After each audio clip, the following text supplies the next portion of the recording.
ಮಾಜಿ ಸಚಿವ ಶಾಸಕ ಜನಾರ್ದನ ರೆಡ್ಡಿಗೆ ಕೋರ್ಟ್ ಬಿಗ್ ಶಾಕ್ ಅನ್ನ ಕೊಟ್ಟಿದೆ. ಓಬಳಾಪುರಂ ಮೈನಿಂಗ್ ಕೇಸ್ನಲ್ಲಿ ಜನಾರ್ದನ ರೆಡ್ಡಿ ಅಪರಾಧಿ ಅಂತ ಹೇಳಿ ತೀರ್ಪನ್ನ ಕೊಟ್ಟಿದೆ. ಸಿಬಿಐ ವಿಶೇಷ ನ್ಯಾಯಾಲಯ ಮಹತ್ವದ ತೀರ್ಪು. ಓಬಳಾಪುರಂ ಮೈನಿಂಗ್ ಕೇಸ್ಗೆ ಸಂಬಂಧಪಟ್ಟ ಹಾಗೆ ಹೊರಬರ್ತಾ ಇರೋದು ಎಷ್ಟು ವರ್ಷ ಜೈಲು ಶಿಕ್ಷೆ ಅಂತ ಹೇಳಿ ಪ್ರಕಟವಾಗೋದು ಬಾಕಿ ಇದೆ.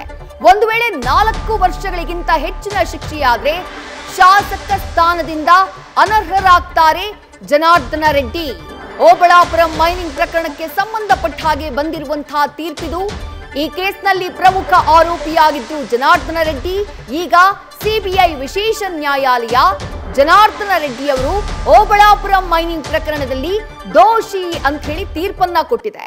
ಎಷ್ಟು ವರ್ಷ ಜೈಲು ಶಿಕ್ಷೆ ಅಂತ ಹೇಳಿ ಪ್ರಕಟವಾಗೋದು ಬಾಕಿ ಇದೆ. ಡೀಟೇಲ್ಸ್ ನಮ್ಮ ಪ್ರತಿನಿಧಿ ಚಂದ್ರಮೋಹನ್ ನೀಡ್ತಾ ಹೋಗ್ತಾರೆ. ಚಂದ್ರಮೋಹನ್, ಜನಾರ್ದನ ರೆಡ್ಡಿ ಅವರಿಗೆ ಇದು ಬಹಳ ದೊಡ್ಡ ಶಾಕ್.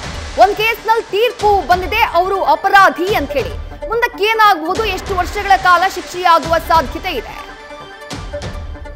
ಹೌದು ವಿದ್ಯಾಶ್ರೀ, ಓಬಳಾಪುರಂ ಗಣಿ ಕಂಪನಿಯ ಅಕ್ರಮ ಗಣಿಗಾರಿಕೆ ಪ್ರಕರಣದಲ್ಲಿ ರೆಡ್ಡಿ ದೋಷಿ ಅಂತೇಳಿ ಸಿಬಿಐನ ವಿಶೇಷ ಕೋರ್ಟ್ ತೀರ್ಪನ್ನು ನೀಡಿದೆ. ಈ ಪ್ರಕರಣದಲ್ಲಿ ಜನಾರ್ದನ ರೆಡ್ಡಿ ಅವರು ಮಾತ್ರ ಅಲ್ಲದೆ ಇನ್ನೂ ಬೇರೆ ಬೇರೆ ಆರೋಪಿಗಳು ಕೂಡ ಇದ್ದಾರೆ.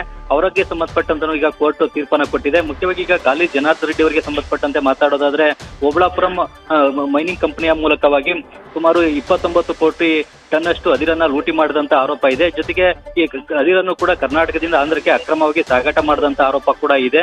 ಜೊತೆಗೆ ಅಂತಾರಾಜ್ಯ ಗಡಿ ರೇಖೆಯನ್ನು ಕೂಡ ಬದಲಿಸಿದಂತ ಆರೋಪ ಕೂಡ ಇದೆ. ಈ ಎಲ್ಲಾ ಆರೋಪಗಳ ಅಡಿನಲ್ಲಿನೇ ಈಗ ಸಿಬಿಐ ವಿಶೇಷ ಕೋರ್ಟ್ನಲ್ಲಿ ಕೇಸನ್ನು ದಾಖಲಿಸಿ ವಿಚಾರಣೆಯನ್ನ ನಡೆಸಲಾಗಿತ್ತು.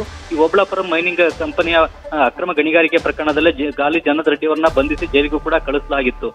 ಈಗ ಜನಾರ್ದನ ರೆಡ್ಡಿ ಮಾತ್ರ ಅಲ್ಲದೆ ಶ್ರೀನಿವಾಸ್ ರೆಡ್ಡಿ ಸೇರಿದಂತೆ ಅಲಿ ಖಾನ್ ಸೇರಿದಂತೆ ಬೇರೆ ಬೇರೆ ಆರೋಪಿಗಳು ಈ ಪ್ರಕರಣದಲ್ಲಿದ್ದಾರೆ ಮತ್ತು IAS ಅಧಿಕಾರಿಗಳು ಕೂಡ ಈ ಪ್ರಕರಣದಲ್ಲಿ ಭಾಗಿಯಾಗಿದ್ದಾರೆ.